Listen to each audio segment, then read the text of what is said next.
Over 80% of networking equipment in the world used to run the internet, government and corporate networks, runs on Cisco hardware. The production and delivery of this hardware is the responsibility of Cisco supply chain organization. So good morning, everyone. Thanks for joining us today this morning. And I'm Aditya Verma, Senior Information Security Architect from Cisco Supply Chain Organization. And the topic today is securing our Cisco supply chain from cyber attacks and intellectual property theft.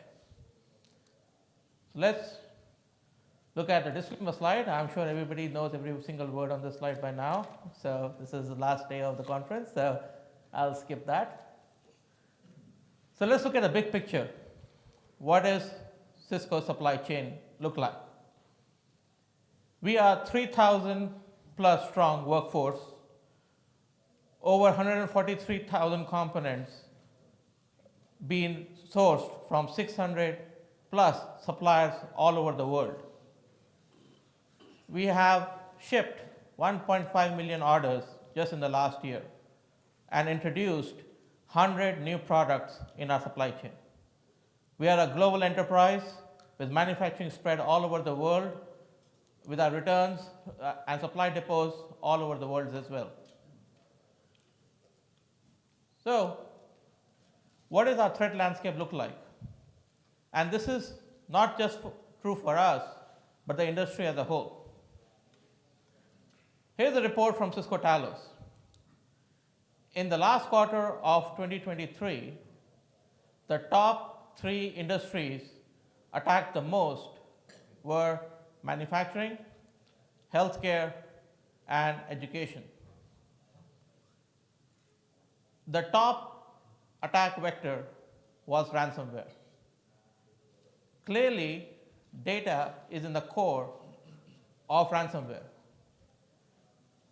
The attackers want your data, either for money, for ransom, or just to sell the data to a competitor. If I zoom in just on manufacturing itself, the top threat is also ransomware. The second threat is email compromises. Given the supply chain organization that we are, we have to deal with a lot of third parties, deal with suppliers, deal with people outside of our organization. And because of that, there is a huge exposure to our user base with email compromises, with frauds, with any kind of phishing attacks, things like that. The other focus area is nation-state actors. For nation-states, companies like Cisco are a great source. They want to attack us. Imagine a Cisco hardware with a firewall running on your network is attacked by a nation state and it introduces a backdoor in your product, in your network. How disruptive that would be. Every single packet of information transferring through that firewall is seen by somebody. It's a huge risk, and that is what we try to prevent. The other big challenge is intellectual property theft and counterfeiting. Here's a real picture of a raid done by Cisco's brand protection team along with law enforcement. We have seen, if you look at this picture carefully, there are stacks of Cisco equipment there. There are stacks of Cisco boxes sitting there. There's also a printer where they're printing shipping labels with Cisco's logo on it. These counterfeiters are either stealing our intellectual property and recreating our products, or doing reverse engineering, or they are somehow getting refurbished old equipment and selling that in the gray market by counterfeiting it. That's why we always tell our customers, buy Cisco genuine products only from our channel partners, our resellers, our retailers, and from Cisco directly. What does this do? The impact of this is humongous. We lose our brand image, we have loss of revenue, and even bigger, we lose confidence in our customers. On top of that, we also lose a competitive edge. The competitive edge where a competitor can steal our intellectual property and build a similar product and sell it and make profits out of it. It gives rise to organized crime, because the more organized they are, the better counterfeiting they can do. You can see by the numbers, there's a KPMG report. In the last year, hundreds of billions of dollars were lost in IP theft, IP loss. There are also headlines all over the place with Cisco's name on it. Either we have found counterfeited products, we have found counterfeiters, we have had customers who have complained about getting counterfeited products from wherever they source it from. So all those challenges show up on the headlines. That damages the brand image. So to prevent all this, we have the Cisco Supply Chain Security Program. We are a dedicated team within the supply chain organization in Cisco focusing on security of our supply chain. Here's what we're going to focus on today. The number one focus is assets, risk and risk registry, assessment of our third parties, how we do that, how we run our intellectual property program, and how we run our anti-counterfeit program. And on top of that, we'll also talk about some of the other initiatives that we do along with these basic fundamentals of protecting our products. So starting off with the assets. Our assets are intellectual property. So we work with our business stakeholders and we work with our data owners to define the value of an asset. Where is the intellectual property? It is our design files, our design specifications, hardware components, software components, source code, diagnostic images, test scripts, all that is IP. Customer data is IP. And we want to prevent all that and give value to it in terms of where it sits and how much value it has. Once we have defined the fundamental basics of where our assets are and how much they cost and what the value is, we can start looking at the risk.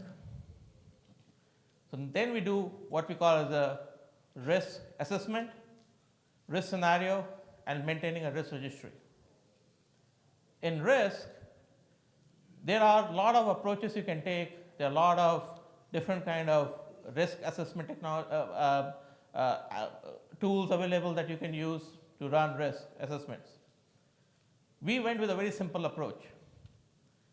Risk of likelihood and impact. Likelihood from extremely likely to least likely, impact critical to low or no impact.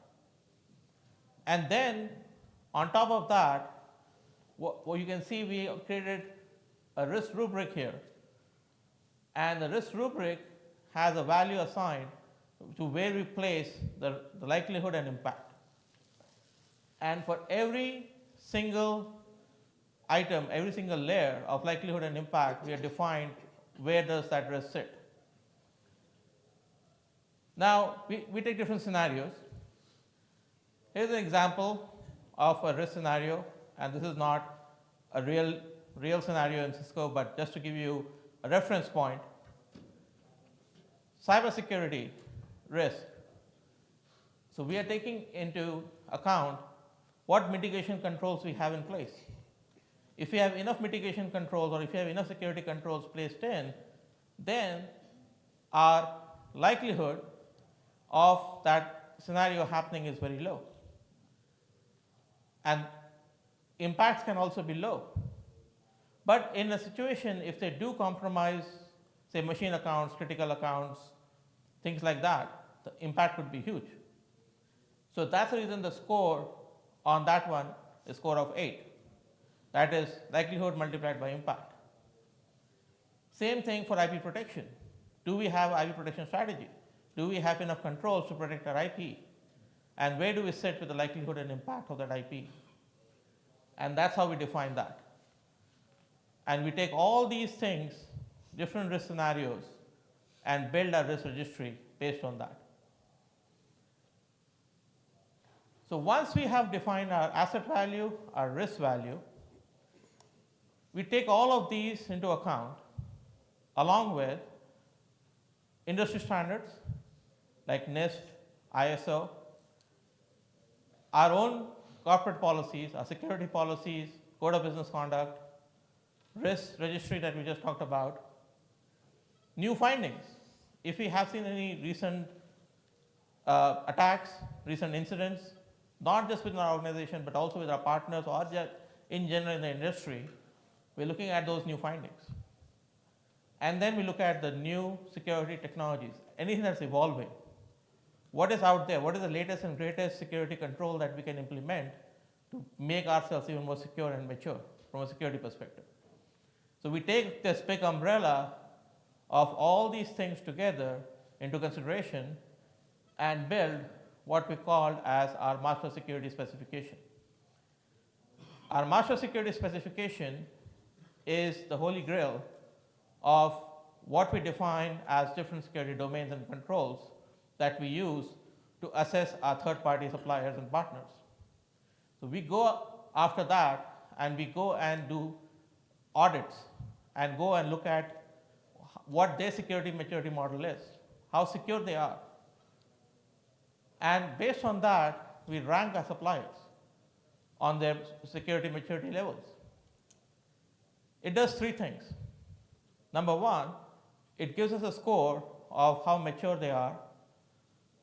Number 2, it creates competition between suppliers amongst themselves to do better than the other one to get more business, not just from us, but from other customers too.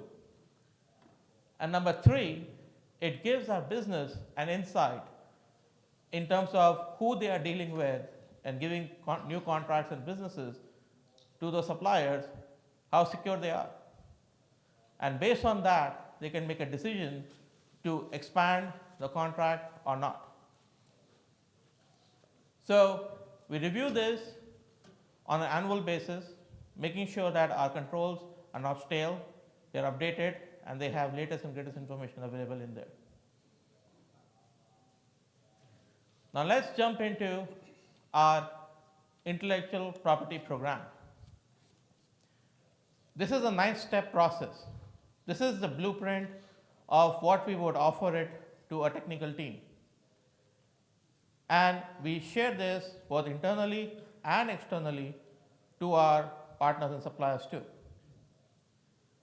It starts off with defining what is the value of an asset by classifying your asset value, whether structured data or unstructured data.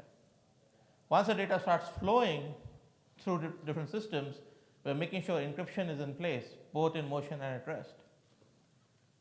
We are also ensuring that we are applying access control mechanisms for all this data all the time. User activity monitoring.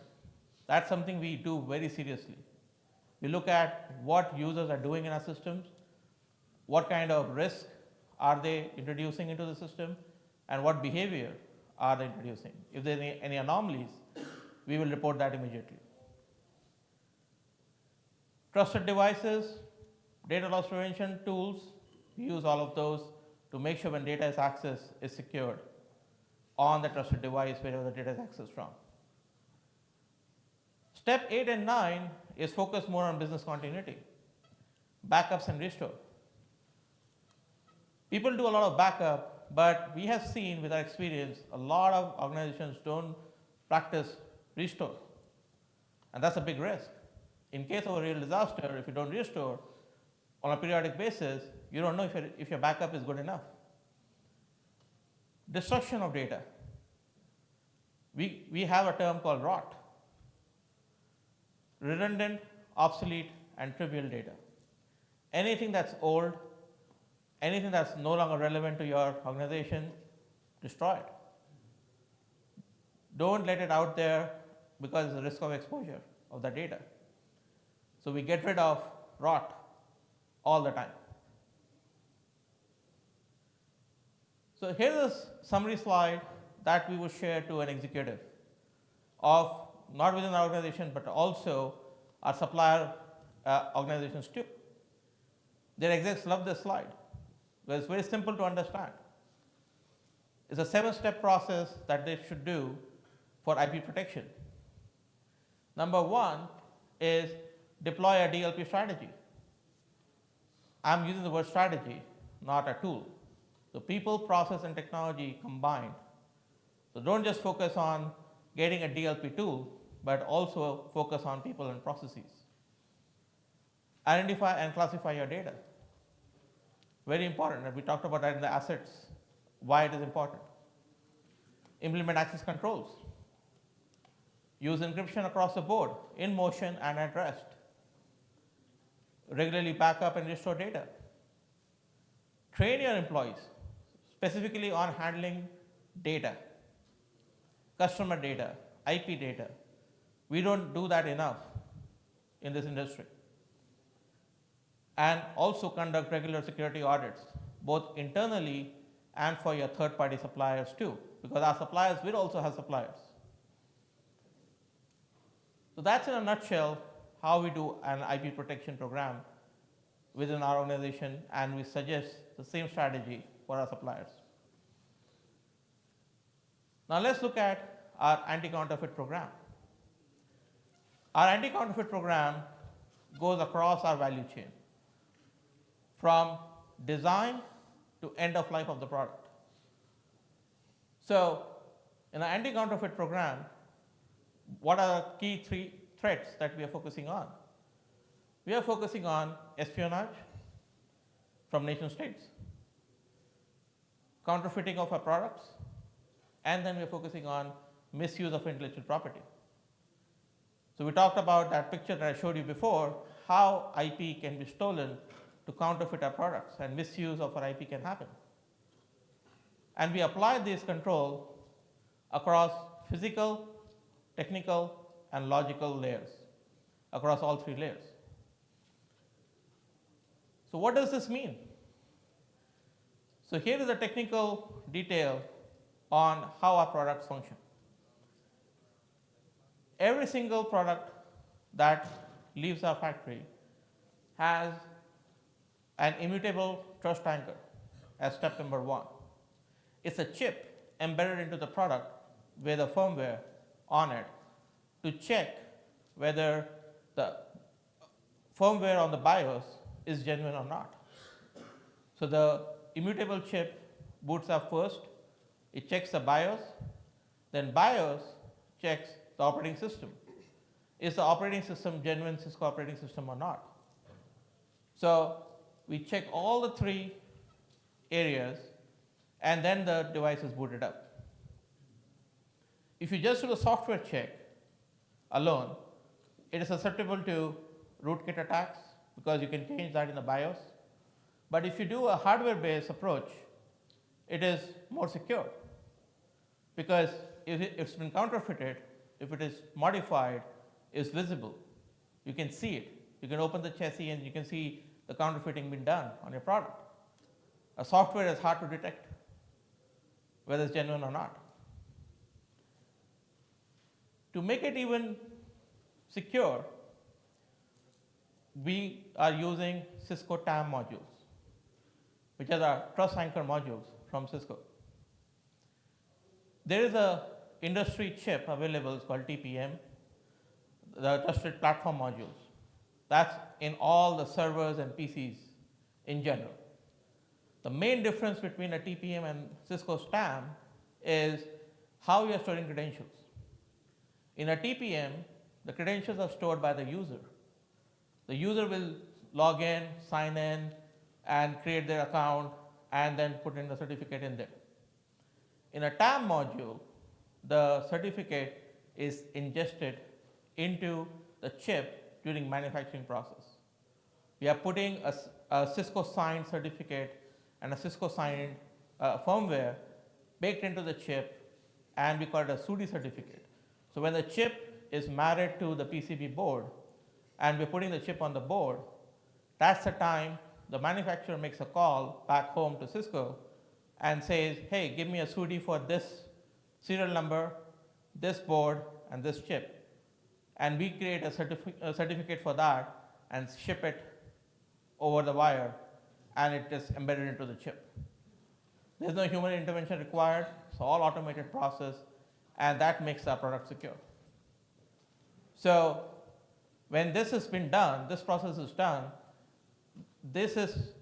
our licenses are baked in, our crypto is baked in, our keys are baked in, firmware is baked in inside the chip itself. On top of that, you also have room for our customers to store their own policies and configurations and their passwords if need be, depending on the product, right? But the basic fundamental security is baked into the product from the get-go. So to bring it all together, it's a 6-step process. So we already talked about step 1 to 4 before, how we are checking a trust hanger immutable chip checks for the BIOS checks for the genuine Cisco operating system. Once the operating system is loaded, the operating system then checks for licenses on the hardware. Is it a genuine Cisco hardware or not? Does it have the right licenses? Am I allowed to load this software and run? And we don't just stop at boot. We continue this at runtime too. It's a continuous check being done by the operating system even during runtime. So it's a combination of boot plus runtime together that we do an end-to-end check.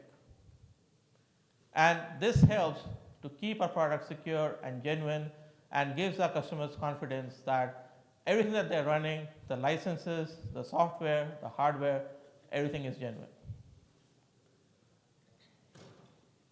So to summarize all this, we use trust anchors, we use secure boot, we use image signing of all our software, we use modern crypto. We always try to make sure that we're using latest algorithms for encrypting all our keys and licenses, and runtime defenses. Because it's not just about one time you boot your machine and you check your license once and you're done. You also have to check during runtime too.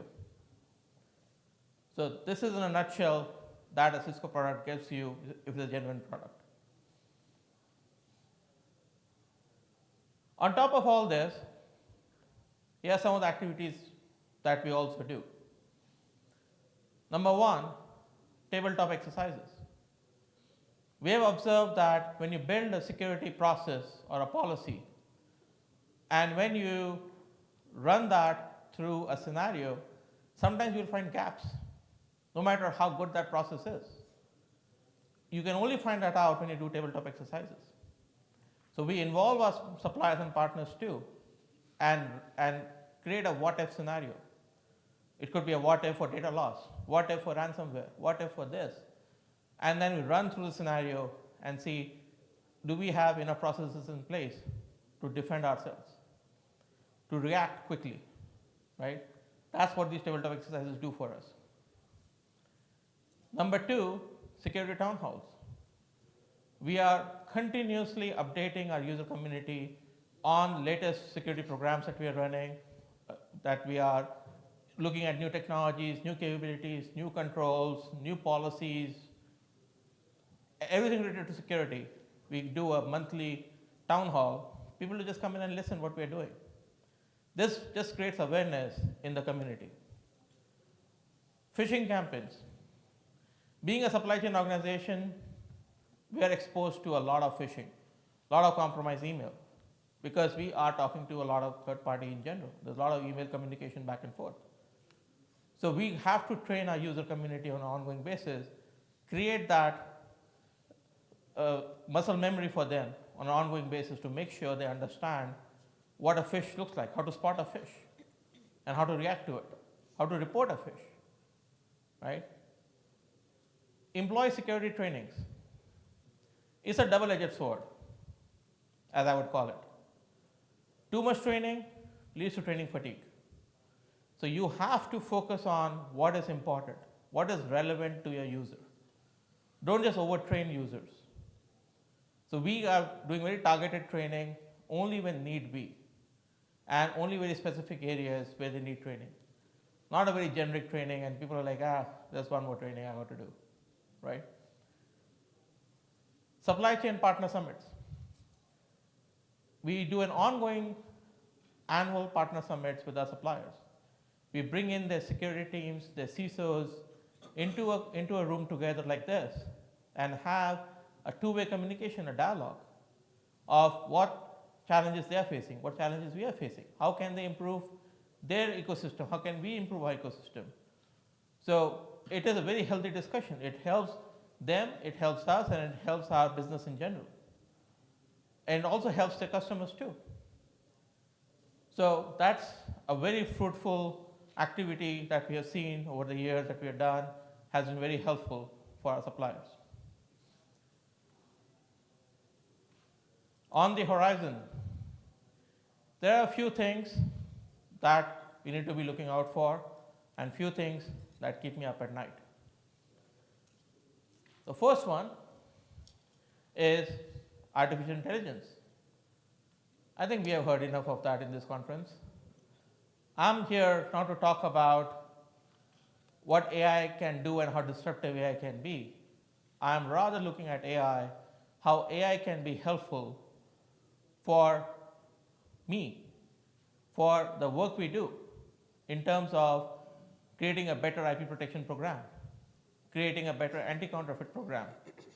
How do I prevent or how do I assess risk, predictive risk analysis, maintaining a risk registry?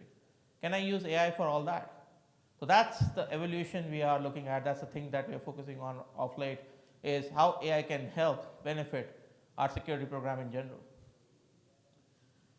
Post-quantum. Post-quantum crypto is a huge bill waiting to be offered to your execs and to your finance department very soon. So we have to start planning for it now. We have to re-encrypt everything that we encrypted today with the latest and greatest crypto algorithms to meet the latest post-quantum world requirements in general. Data locality. More and more countries are jumping onto this bandwagon of keeping data local, keeping data for their own country. This creates a huge challenge for a global organization like ours, where we have operations all over the world, we have manufacturing all over the world. How do I keep my data localized? How do I segment my data? If I'm running an old ERP system, a legacy system which is 20 years old, where all manufacturing data is in one place, how do I segment that out? So that's a huge challenge that we're dealing with today. And we are still evolving. We are still learning how to fix this problem. We haven't solved it yet completely. Geopolitical risk, wars, political unrest. All of this is everyday news. But for us, it's a direct impact to our supply chain from a security perspective. So not only just moving shipments back and forth, but also all this disrupts our teams, our manufacturing processes, our operations, how we source our components, impacts all of that. And fraud, deepfakes, ransomware, phishing, all that. Fraud is everywhere. In any supply chain that you take today, there is some kind of fraud happening, no matter which brand you talk about. So, here is what I would recommend everybody should look at. You should immediately identify and define the value of your assets. You should also look at your security policies and processes if you haven't already defined those very well. Identify risks and risk scenarios. Maintain a risk registry for all your risks that you have. Even if it is a simple Excel sheet with a risk registry, that's fine to begin with. You don't need a fancy tool for that. IP protection strategy. These are the core fundamentals every organization should have in general for protecting their IP and defending against risk and fraud. In the first 3 months, I would also recommend that everybody look at auditing the third party, do regular audits if possible. Look at enforcing your security controls. Defining a policy is one thing, but enforcing those controls is challenging. It's not easy to do that. Educate, train, and perform knowledge sharing sessions. So do more and more of that. The more awareness you bring to different forums, you don't have to have formal training sessions. You can have just town halls. You can just have brown bag sessions, things like that. And that's more productive because that's on choice basis, not forced on your user community. And that's what a human mind likes more than something that they have to do by force. Perform tabletop exercises and dry runs. So do that more and more. At least once a year, you should look at all your policies, standards, procedures, and update those as needed. And if you are a supply chain organization, you should consider an anti-counterfeit program, no matter what product you have. It doesn't have to be a tech hardware product. Any product is susceptible to counterfeiting. So you should have an anti-counterfeit program for any product you have.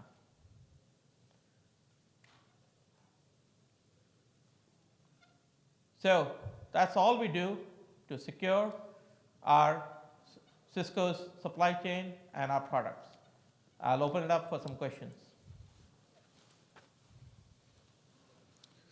I had two questions. The first was, given what you just covered in terms of how you're maintaining the security and integrity of your supply chain, do you have full confidence, or Cisco have full confidence in the integrity of Cisco gear purchased in country in China from resellers, as we're required to do for location, or not required, but as many people are doing for locations in China? Yeah, so we are definitely confident at this point in time in terms of every product that we ship is secured using our anti-counterfeit technology. We are also looking at moving stuff out of China, right? In general, a lot of our manufacturing is moving out to other regions like everybody else doing. And whatever we are doing in China is very focused and very tightly controlled.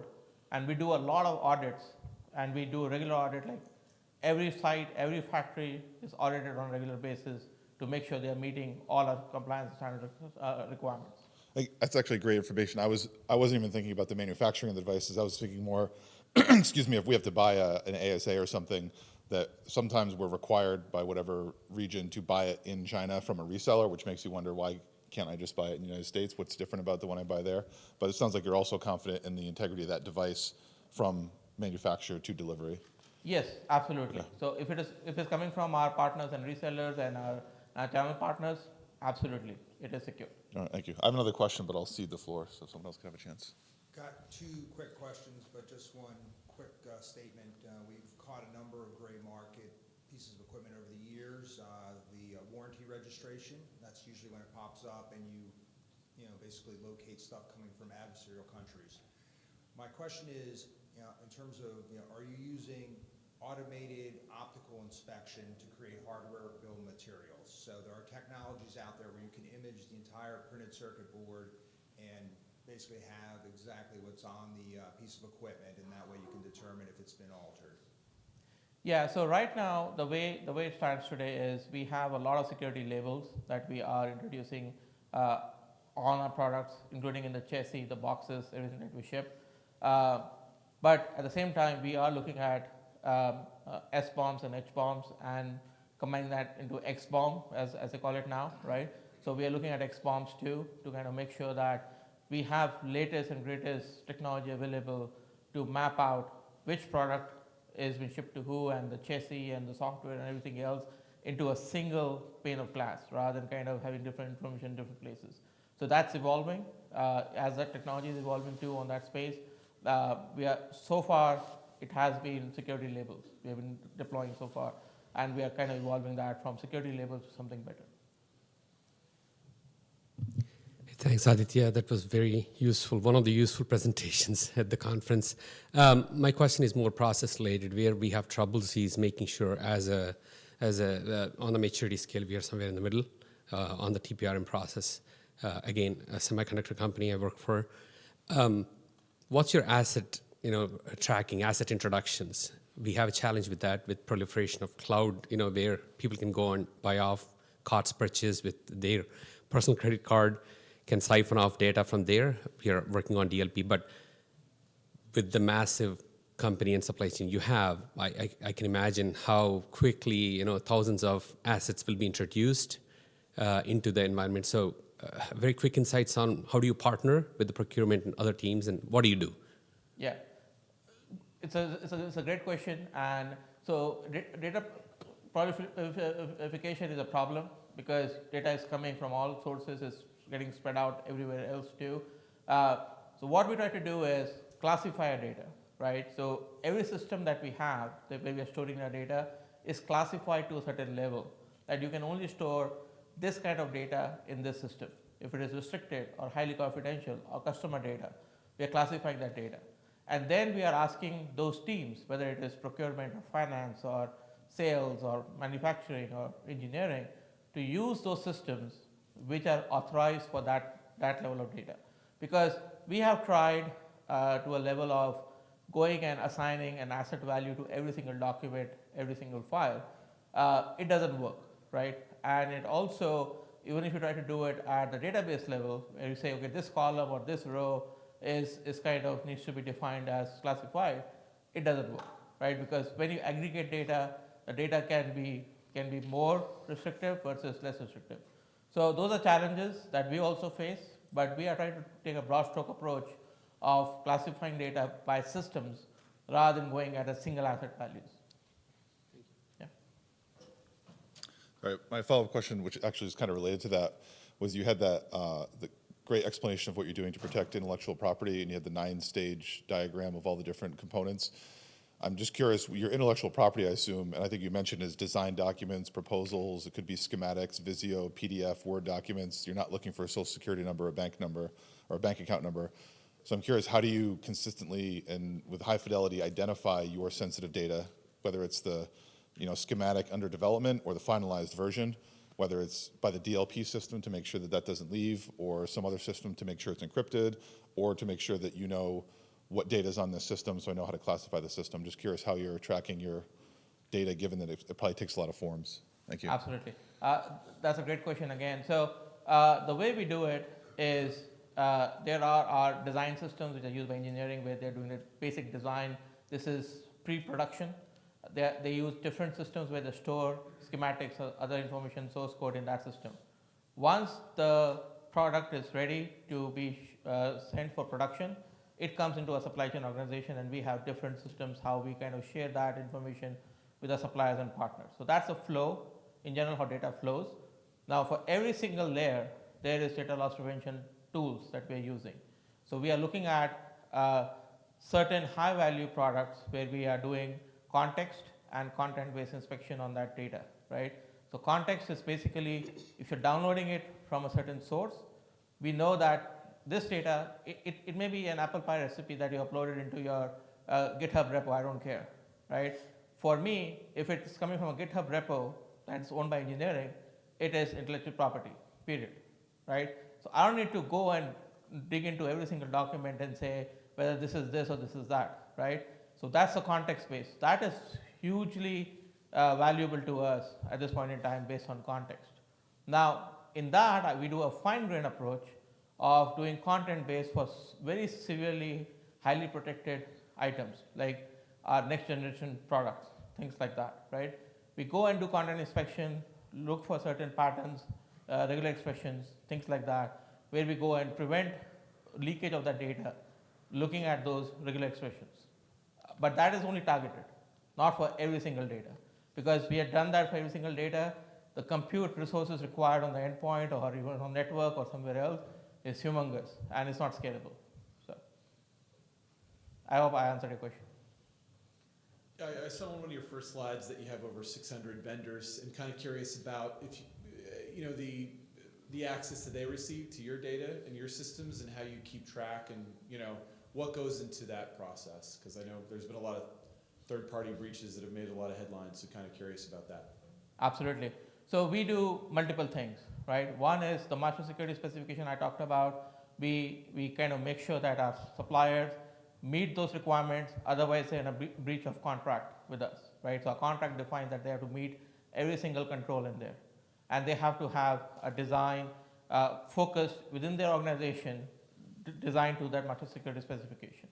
If they don't, then the score goes down, they lose business from us, and they no longer can compete for business from Cisco. That's number one. Number two, the data flow comes only from very specific systems that we have to give access to them, because we have to share IP no matter what, because they have to build our products.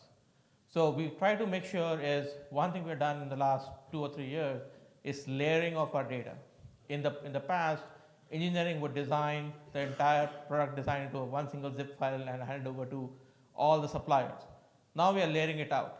We are saying, okay, this board information is not required by this supplier. Why should they have it? If they are a power supply supplier, right? They should only know about power supply. So we are distributing our assets in that fashion, so that even if they have one piece of information, they cannot build the whole product by themselves. That's another piece that we're doing. The third thing that we are looking at is how they access our data. Today they are accessing directly. There is no VPN on their side, because they are accessing from their own machines, own computers, and things like that. We are looking at some of the capabilities that you've probably seen on the demo floor also is in terms of enterprise browsers, right? So we're looking at enterprise browser as a solution where we can have them come in to an approved browser, to an approved system, where we have visibility in terms of who is coming in, what they are downloading, and where you're taking it to. Like if you're downloading from Cisco and uploading to a Google Cloud, we'll block it. But if you download from Cisco and take it to your own OneDrive location, which is owned by your company and authorized by us, we'll let you do that. So those are some of the things that we're working on. Okay. Sorry, I just checked the time. I have a few more minutes. I want to use that. Sure. Just add on to his question, right? Very good question. Thank you for asking. Again, we are not Cisco's, we are not Microsoft's, so we cannot command our supply chain to do what we want them to do. So I end up working with my attorneys every day, redlining the MSS. So I'm hoping that Cisco works with an equal-sized or bigger-sized company in the supply chain where you are in the same situation. For example, Microsoft, let's take, by the sheer volume of engagement, you have a pretty big attack surface, but Microsoft is not going to abide by your MSS. They're going to redline it and they say that, okay, this is what you need to do. In that case, how did you deal with it? How did you track that through this risk management process? Yeah, absolutely. So again, that's a great point you brought up. There are certain suppliers who will not abide by our contract completely line by line. And because of that, the score will automatically go down because they're not meeting our requirements, right? Or in some cases, they're even better than what we are asking them to do, right? That's also the case, right? Which is fabulous, right? Then the score goes up, right? But if the score is going down, then we will either kind of create an audit item for them saying, hey, you got to close this. Or when it comes to renewal of your contract, we'll have to tell our business, look for this risk. This supplier is not abiding by the security control, and here are the risks associated with it. Suppose they don't have a data loss prevention strategy, right? And they don't have DLP controls. Then you are exposing all your IP with the supplier, which is going to leak out somewhere else. Do you want to take that risk? So we make our business aware of that risk, and they decide whether they want to sign the next contract or not, right? So yeah, there are certain ways you can handle this, either through legal contracts or through your business by saying, hey, we are moving our business to somewhere else. And we have done that. We have done that too, where we had to move our business from some of the very big manufacturers to somebody else. And even though they were not at the same quality level as the big ones, but we had to safeguard our own products. So it's a give or take. Yeah. Any other questions? Right? If not, thank you very much for your time, everybody. Thanks for joining.